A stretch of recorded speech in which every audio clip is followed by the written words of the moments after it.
ચાલો મિત્રો, આજે તમને બતાવું છું મિક્સ ભેળ જો આ બની રહી છે. જો આમાં વટાણા, ચણા, મિક્સ મમરા, ડુંગળી, ટમેટા, લીલી ચટણી છે, આ નમક છે, આ લાલ ચટણી ખાટી મીઠી, અને તેમાં આવે આ લીંબુનો રસ. અને હવે આ કરી દીધું મિક્સ. તમે જોઈ શકો છો.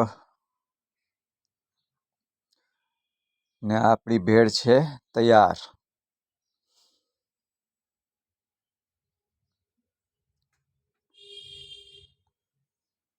ગોપી તળાવ આવો તો આ ભેળ અવશ્ય ટ્રાય કરજો.